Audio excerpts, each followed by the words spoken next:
Welcome to the Round 2 WAFL Wrap. We had our first Friday night game of the year in Fremantle with South Fremantle hosting Perth in Chris Miller's 300th game. Perth stormed home to come back from 44 points down to beat South Fremantle by 5 points.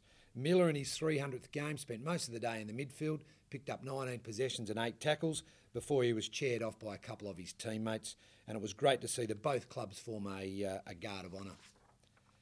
In the other results, Swan Districts went down to East Perth by 3 goals at Medibank Stadium. One of the highlights of the match was a great mark from Rick Carey from Swan Districts. West Perth hosted its first game at Arena Joondalup, unveiling their 2013 Premiership flag. Unfortunately, they couldn't celebrate, with Claremont having a victory by 12 points. East Fremantle and Subiaco made the road trip north to Geraldton to play in the Country Sports Enrichment fixture. We'd like to thank all the Great Northern Football League people, the Towns Footy Club, the City of Greater Geraldton for their support, and all the people in Geraldton for attending the game. The Sharks were in the game early, but in the end the Lions proved far too strong, winning the game 108 to 52. Our roving camera was out talking to the locals, and we asked them what it meant to have the WAFL in town. Here with Great Northern Football League legend Adrian Bartlett. What does it feel like, mate, to have the WAFL footy up here? You played a few league games yourself for the Mighty Sharks, didn't you? Yeah, mate, many moons ago. But yeah, no, it's great. It's good to see quality footballers up here and East Fremantle local boys, as you know, and step up from what we're used to seeing in the right time when the season starts. So yeah, it's fantastic. And an opportunity to do a bit of fundraising for the local footy club? Yeah, mate, cooking a few burgers and a cool drink, and it all goes back to the juniors, which is fantastic for us, yeah. Oh yeah, just for boys to come out to the ground in Geraldton is really good because like us boys don't get to experience a WAFL game much, so yeah. WAFL should come out more often to Geraldton.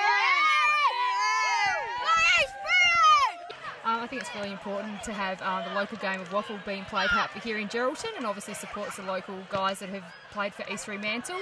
To do with the community, Bendigo Bank are a major supporter of East Fremantle, and it's great to see them up here in Geraldton. Each week in this segment we're going to highlight our WAFL Colts Young Gun and also our Amy WAFL Player of the Round. In round 2 we had a couple of fantastic individual performances. Our WAFL Colts Young Gun from round 2 goes to Max Walters from Subiaco, who was instrumental in Subiaco's 41-point win over the Sharks. He amassed 33 touches, took 8 marks, 3 tackles and also kicked a goal. The round 2 Amy WAFL Player of the Week is Sean Hildebrandt, also from the Subiaco Football Club, who racked up 31 possessions and kicked 2 goals in Subiaco's win in Geraldton. Having a look at this week's tribunal, in the league football, Claremont's John Williams was found guilty and accepted a reprimand for charging. Mark Seaby was fined $100 for making contact with a field umpire. A striking charge against Cameron Erdley from East Fremantle was withdrawn by the match review panel. Stephen Dodd attended the tribunal last night and was found not guilty of his charge. Will Schofield also faced a striking charge, attended the tribunal due to lack of conclusive vision. He was found guilty at the tribunal for a very low, minor contact, negligent contact, low impact. The contact was high, and that was a level 1 grade, which received a reprimand. And Sean Buick, also from South Fremantle, attended the tribunal last night, and his charge he was also found guilty of a negligent conduct, low impact, and the contact was in the mid area of the body. So he was found guilty and also received a reprimand. Round 3, we kick off again with a Friday night game down in Fremantle. Great crowd down there last week, so we urge the punters to get along and have a look at that Friday night spectacle. A reminder to Claremont fans and members, your first home game for the year will be played at East Fremantle Oval with an early start at 12:30 against Subiaco.